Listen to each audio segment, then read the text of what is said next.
چلے اسی تنخواہ میں سے جب بندہ بڑے بیٹے کی شادی کر کے بہو بیاہ کے لے آئے تو پھر بھی کام چلتا ہے، اور جب اس بیٹے کو اللہ بچے عطا کر دے تو اسی گھر میں، اسی آنگن میں، اسی چھت کے نیچے کام چلتا ہے۔ تو پھر تو مان جانا کہ چلانے والا تو نہیں، چلانے والا کوئی اور ہے۔ پھر تو مان جا کے چلانے والا کوئی تو اس وقت جب تنخواہ تیری لگی تھی تو کہتا تھا ابا ابھی میری شادی نہ کر، میں بیوی کو کیسے کھلاؤں گا؟ تو وہی شخص ہے جس کی چھت کے نیچے پھر 1.5 درجن پوتے بھی پل رہے ہیں اور گزارا ان کا بھی ہو رہا ہے۔ تو رزق کا ذمہ کس کا ہے؟ اللہ کا، اللہ کا ذمہ۔ اب ہمیں پتہ ہے پہلی بات تو پریشانی اس لیے اتار دینی چاہیے کہ ذمہ ہمارا ہے ہی نہیں۔ اب دوسری بات یہ کہ ذمہ داری کس کی ہے؟ اللہ حکیم بھی ہے اور علیم بھی ہے، حکیم بھی ہے اور جانتا بھی ہے اور اسے پتا بھی ہے کہ دینا کس طرح ہے۔ اب ہم پتہ کیا کہتے ہیں؟ کہتے ہیں وہ جو بندہ پجاروں میں بیٹھا ہے وہاں اسے نہیں بیٹھنا چاہیے، اور میرا حق تھا۔ تجھے زیادہ پتا ہے کہ اللہ کو؟ بول کے بتانا کس کو پتہ زیادہ ہے؟ کیوں جی؟ تو آپ اصل ٹینشن پتہ کب لگتی ہے؟ جب بندے کہتے ہیں نہیں وہ پجاروں میری تھی، میرا حق تھا۔ وہ جب گزرتی ہے نا پاس سے مہران کے تو مہران والا ٹینشن بڑی لیتا ہے، حالانکہ اللہ کو زیادہ پتا ہے کہ وہ حق۔ ایک بات اپنے ذہن میں یاد رکھ لے، رٹ لے کہ جو میرے لیے بہتر تھا میرے رب نے مجھے دے دیا، تو بات ختم ہو گئی۔ بس وصل اچھا ہے نہ فراق اچھا ہے، یار جس حال میں رکھے وہی حال اچھا ہے۔ بس جو میرے حق میں بہتر تھا میرے رب نے مجھے، مسئلہ یہ ہے کہ تو اس پہ راضی ہونے کو تیار نہیں۔ حضرت علی کرم اللہ تعالیٰ وجہ الکریم نے میرے نبی پاک کی ایک حدیث بیان کی ہے، اور جناب علی جب یہ حدیث بیان کیا کرتے تھے تو حضرت مجاہد فرماتے ہیں یوں لگتا تھا کہ جیسے حضرت علی ہمیں ہر پریشانی سے نکال رہے ہیں۔ مولا علی شیر خدا رضی اللہ تعالیٰ عنہ فرماتے ہیں کہ مجھے میرے نبی پاک صلی اللہ علیہ وسلم نے ایک طریقہ دیا تھا ٹینشن فری ہونے کا۔ آپ فرماتے ہیں مجھے تو بڑا راس آیا ہے، تم بھی اگر کر لو گے تو تمہیں بھی فائدہ دے گا۔ کہا وہ کیا؟ حضرت علی کہنے لگے محبوب علیہ السلام نے فرمایا تھا لوگوں تم اللہ کے دیے ہوئے تھوڑے رزق پہ راضی ہو جاؤ، وہ تمہاری تھوڑی عبادت سے تم سے راضی ہو جایا کرے گا۔ بس تم 2 نفل بھی پڑھو گے تو اللہ راضی ہو جائے گا، تم 1 رکوع بھی سویرے اٹھ کے پڑھو گے تو وہ راضی ہو جائے گا، وہ تمہارے 313 درود شریف سے راضی ہو جائے گا، تم اس کے دیے ہوئے تھوڑے رزق سے راضی ہو جاؤ۔ ٹینشن اس لیے ہوتی ہے کہ ہم راضی نہیں جو اس نے ہمیں دیا۔ وہ حال میں مزید کی جو دوڑ ہے نا، حال میں مزید کی، بے قدرہ کچھ قدر نہ جاتی، کیتی خوب تسلی ہو، دنیا دار پجاری زردے، کتیاں دے گل ٹلی ہو، بک بک روشن اکھیاں تکیو ویک حویلی کلی ہو، تے کوچ نصیر اساں جد کیتی پہ جانی تھر تھلی ہو۔ تو یاد رکھیں یہ جو ہے نا مصیبت کے مال آ کیوں نہیں رہا، وہ سامنے والا پلاٹ میرے گھر کے سامنے ہے گھر کے سامنے، پر رجسٹری میرے نام کیوں نہیں؟ یہ مصیبت سانس نہیں لینے دیتی۔ موٹر سائیکل کھڑی کرتا ہے نا جب آ کے دکان سے روٹی کھانے آتا ہے، دفتر سے گھر آتا ہے، کاروبار سے آتا ہے، تو جہاں موٹر سائیکل کھڑی کرتا ہے وہ ٹینشن بڑی ہے کہ کبھی میری ہو جائے نا یہ والی جگہ، تو میں یہاں بھی بورڈ لگاؤں اپنے نام۔ اس نے مالی پریشانی پیدا کی۔ تو جس حال میں ہے، کیونکہ تو نے اپنا یہ حال خود نہیں بنایا، جس نے بنایا ہے وہ بڑا بہتر جانتا تھا کہ تو اسی حال میں اسے اچھا لگتا ہے۔ تو اسے اسی حال میں، ایک بزرگ تھے تو ان کی طبیعت بڑی علیل ہو گئی، بیمار ہو گئے، تو اللہ نے آزمائش دی تو کیڑے پڑ گئے وجود میں۔ ایک کیڑا یہاں سے کھا رہا تھا، اللہ والے بڑے راضی رہتے ہیں اس کی رضا پہ، تو کیڑا یہاں کھا رہا تھا تو نیچے گر گیا، تو بابا جی نے اٹھا کے پھر وہاں رکھ لیا۔ کہنے لگے جب اس نے تیری ڈیوٹی مجھے کھانے کی لگائی ہے تو میں اس بات پہ راضی ہوں، تو نیچے کیوں گرتا ہے؟ بس ٹھیک ہے کھا، جب اس نے تجھے ڈیوٹی جو تیری لگائی۔ سالبہ بن عبد الرحمن ایک صحابی تھے، سالبہ غالباً، نبی پاک صلی اللہ علیہ وسلم کی خدمت میں آئے، کہنے لگے یا رسول اللہ صلی اللہ علیہ وسلم غربت بڑی ہے، میرے لیے دعا کریں اللہ زیادہ مال دے۔ تو محبوب صلی اللہ علیہ وسلم نے فرمایا تو جس حال میں اچھا ہے وہ تیرے لیے بہتر ہے، اس میں تو ہے وہی حال تیرے لیے۔ مشکل ہے نا یہ جواب سننا؟ کہتے پیر صاحب فلان جگہ سے تویز آیا، وہاں تو بارے نے آرے ہو گئے، تو آپ کے ہاں؟ تو میں کہتا ہوں یہ تویز دینے والا اگر تویز دے کے امیر بناتا ہے تو پہلے خود کیوں نہیں بنتا؟ یہ خود تو 150 کا تویز بیچ رہا ہے, اپنی بیچارے کی حالت یہ ہے. اگر اتنا ہی تویز اس کا چلتا ہوتا تو پہلے 5 جو پجاروں اس کے دروازے پہ کھڑی ہو. عجیب چکر ہے اور عجیب جگہ لوگ الجھ گئے, سمجھتے ہی نہیں بات کو. یا رسول اللہ صلی اللہ علیہ وسلم دعا کر دے تو محبوب نے کیا فرمایا؟ فرمایا تو جس حال میں ہے نا وہ حال تیرے لیے بہتر ہے, اسی میں رہ. کہ نہیں حضور دعا کرے. فرمایا سال بعد تو باز آ جا. حضور دعا کرے. فرمایا تو باز آ جا.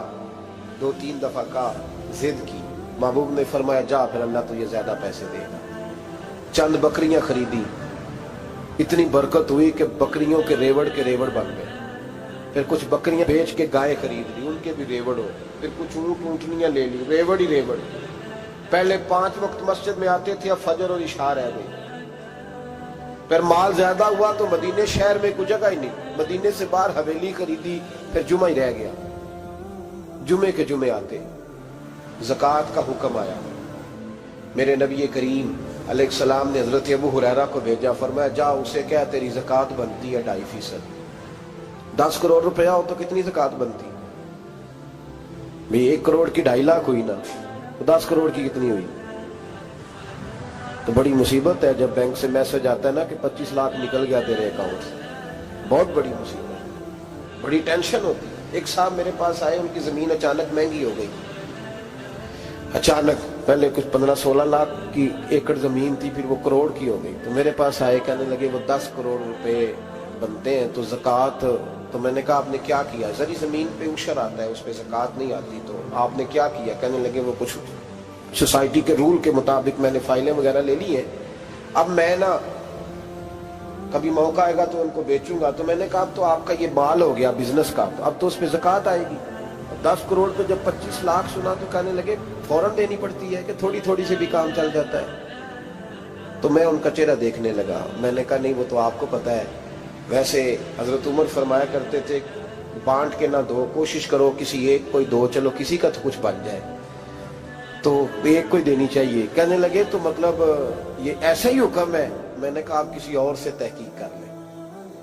اب یہ وہی لیتے وقت نہیں تجھے ٹینشن ہوئی کہ 15 لاکھ کا کروڑ ہو گیا, تو اس وقت کبھی تو نے کہا کہ یا اللہ, تو یہ کیسی سوچ ہے مسلمان, کس طرح کا اس کا. ہمارے ہاں جب کسی آدمی پہ حالات خراب ہوتے ہیں نا, تو سب سے پہلے وہ اس طرح کرتا ہے کہ جو میں کہیں اللہ کے راستے میں دیتا ہوں پہلے اسے بند کرو. جس راستے تجھے آ رہا تھا پہلے تو نے وہ راستہ بلاک کیا. حضرت اسماء بنت ابی بکر صدیق کہتی ہیں میں حضور کو مسجد کے لیے, ادارے کے لیے, صحابہ صفا کے لیے کچھ دے رہی تھی, تو میں نے گننا شروع کیا تو حضور مسکرانے لگے. حضور مسکراتے کیوں ہیں؟ تو فرمانے لگی, محبوب فرمانے لگے اسماء اللہ کے راستے میں گن گن کے نہ دیا کر, ورنہ وہ بھی تجھے گن گن کے دے گا. تو اس کے راستے میں بے حساب دے, وہ بھی تجھے بے حساب ہی عطا فرمائے. لیکن پہلے یہ والا پہلے دروازہ بند کرو, یہاں سے پیسے ختم ہو رہے ہیں. تو اس طرح کرنا بھائی. اس دفعہ سور ذرا گرمیوں والے نہ خرید, لیکن جو تو اللہ کے راستے میں دے رہا ہے اسے دیتا رہے. لیکن ہم اپنا نقصان کرتے ہیں, زیادتی کرتے ہیں اپنے ساتھ. میں نے آپ کو پہلے بھی بتایا تھا پیار کی بولی ہے, پھر بولتا ہوں. ایک بڑے بڑے پیار والے دوست ہیں, ایک دفعہ مجھے کہنے لگے کہ آپ کئی دفعہ اعلان کرتے ہیں تو مجھے اچھا نہیں لگتا, اور آپ ادارہ بھی بہت زیادہ بننے والا ہے, بڑی چیزیں میں دیکھتا ہوں جو ہوں تو بڑا نظام اچھا ہو جائے, آپ دعا کریں اللہ مجھے پیسے دے تو میں بڑے سارے خرچ کروں گا اس کے راستے. تو میں نے کہا یا اللہ اسے 10 کروڑ دے, یہ 9.5 کروڑ تیرے راستے میں دے دے گا. تو چپ کر گیا, جس طرح آپ نہیں کر گئے سارے, چپ کر گیا وہ بھی. اس نے کہا جی نہیں جی انشاءاللہ کریں گے. تو میں کیا بھلیا جی دعا پہ ہوں دیا, ابھی تو وہ آئیں گے تو تب دیکھی جائے گی. تو یہیں اڑ گیا, یعنی 9.5 کروڑ اللہ کے راستے میں خرچ کرنے کی دعا میں بھی آمین کوئی نہیں کہتا کہ چلو آمین ہی کہہ دیں. تو میں کہا تینوں تے 50 لاکھ بچتا سی پیا, لیکن تو اس سودے پہ تیار ہے. جب یہ سوچ ہوتی ہے, یہ غلط سوچ ہے. یہ بات تو اگر تم مسکرانے والی, لیکن یہ سوچ صحیح نہیں.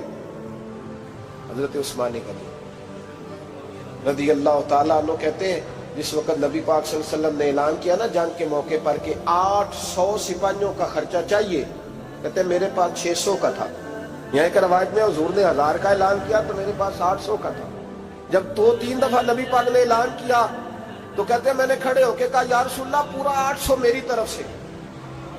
کہتے میں نے 200 سپاہی کا خرچہ ادھار اٹھایا لیکن پورے 2 مہینے نہیں گزرے تھے، رب کریم نے مجھے کئی گنا کر کے پیسے واپس عطا فرما دیے۔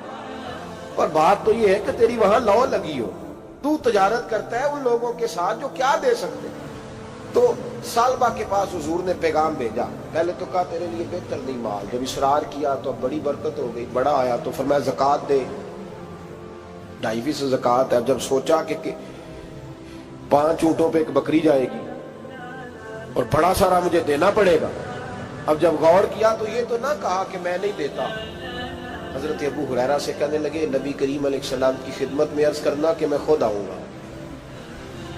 حضرت ابو ہریرہ نے آ کے عرض کی یا رسول اللہ صلی اللہ تعالی علیہ وسلم، حضور وہ کہتے تھے میں خود آؤں گا، تو کہتے ہیں محبوب نے ٹھنڈی سانس لی، فرمایا اسے کہا تھا کہ تیرے لیے مال بہتر نہیں، اب ہلاک ہو گیا، ہائے افسوس ہلاک ہو گیا۔ ان کو بھی تھوڑی دیر کے بعد احساس ہوا کہ یہ میں نے کیا کیا، نبی پاک کو ہی کہہ دیا نہیں ہے، حضور کو کہہ دیا بعد میں آؤں گا۔ اب دوڑے آئے، عرض کی حضور میں سارا کچھ لے کے آئے ہوں، قبول کر لیں۔ محبوب نے فرمایا گویا بلال حبشی کی خشک کھجور بھی قبول ہے، اور صہیب رومی ایک اٹی بان کی لائے تو وہ بھی قبول ہے، اور عمار بن یاسر اور مصعب بن عمیر اگر 2 دینار دے جائیں اور کوئی پرانا جوڑا کسی سپاہی کے لیے چھوڑ جائے تو وہ بھی قبول ہے، لیکن تو اپنا لاکھوں لے کے چلا جا، تیرا کوئی نہیں قبول، معاف کر دیں۔ فرمایا جا معاف کیا، پر پیسے لے کے نہ آنا۔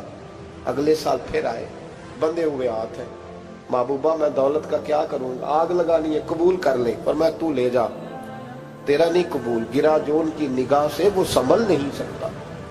حضور نے وصال ظاہری کیا تو جناب صدیق اکبر کے پاس آئے، لاکھوں کا مال، ابو بکر قبول کر لو، تو جناب صدیق اکبر کہنے لگے اس کا کر لو جس کا نبی نے نہیں کیا، چل جا کوئی نہیں چاہیے۔ حضرت عمر کے زمانے میں قحط پڑ گیا، بارشیں نہیں ہوتی، غلہ نہیں ملتا، حالات خراب ہے، مالی طور پہ بحران آ گیا، غربتیں، مجبوریاں، تکلیفیں، آ کے روئے، عمر میرا قبول کر لو، مجھے معافی تو مل گئی تھی نا۔ فرمایا معافی اپنی جگہ پہ، پر جس کا مصطفیٰ نہیں قبول نہیں کیا۔ بہت سارے لوگوں کو پتہ ہی نہیں کہ ان کا قبول ہی نہیں ہوا، اور وہ الجھے ہوئے ہیں، انہیں خبر ہی نہیں کہ اصل بات کیا ہے۔ فرمایا جس کا مصطفیٰ کریم نے قبول نہیں کیا، اب ہیرے اور جواہرات بھی لے کے آئے تو بھوکے مریں گے، پر اس کا قبول، اس بات پہ راضی رہو، اس حال میں اللہ نے رکھا ہوا، اس حال میں راضی رہو۔ یہ جو مصیبت ہے نا دیکھنی کہ وہ بھی میرے پاس، تمہیں کیا پتا، کبھی پوچھ تو صحیح اس سے وہ کس مصیبت کا شکار ہے، جو مالی طور پہ بڑا امیر ہے، تو اس کی طرف دیکھ کے اپنا دل برا کرتا ہے۔ بس جس حال میں رب نے رکھا ہے اس حال میں رہ۔ حضرت عثمان غنی کے زمانے میں تو وہ وصال کر گئے، لیکن بھائی تو جس حال میں تیرا رب تجھے رکھتا ہے اس حال میں رہ، تیری مالی پریشانیاں ختم ہو جائیں گی۔ میں نے پہلے بھی شاید آپ کو ایک دفعہ کہا تھا، میں تعلیم سے فارغ ہوا تو میرے ایک استاد اور میرے کچھ دوست کہنے لگے افریقہ آ جائیں آپ، بھائی بہت بڑا ادارہ ہے، اس کو چلائیں، اس کو سنبھالیں۔ میری والدہ سے میں نے کہا، اس طبیعت ہوتی ہے نا انسان کی، میرا بھی دل لگ گیا۔ میری اماں پڑھی نہیں تھی لیکن اللہ نے دانائی بڑی عطا فرمائی تھی، حکمت بڑی تھی، سیانی بڑی تھی۔ تو میں نے کہا اماں جی تو مجھے ساؤتھ افریقہ کی دعوت ہو رہی ہے، تو آپ کیا کہتی ہیں؟ تو اٹھ کے میرے پاس آ گئی اور مجھے انہوں نے اپنے بازوؤں میں لے لیا، پھر میرا ماتھا چوما، کہنے لگی پتر میں تے وال بھی نہ پوٹ کے دیوا کسی، ہم نے دولت کا کیا کرنا، تو اللہ کا نام لے کے کہیں بیٹھ جا، رب کریم رون کے لگا دے گا، خیر ہو جائے۔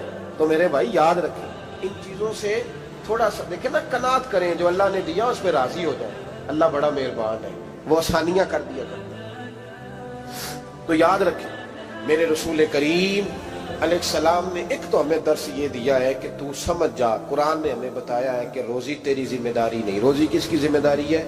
اللہ کی۔ اور دوسری بات یہ کہ جو اللہ نے تمہیں دیا ہے اس پہ تو راضی ہو جا، تیری مالی پریشانیاں ختم ہو جائیں۔ اور پھر حضور صلی اللہ علیہ وسلم نے فرمایا مذہبی طور پر جب دیکھو تو آگے دیکھو، اور دنیاوی طور پر جب دیکھو تو پیچھے دیکھو، پریشانی ختم ہوگی۔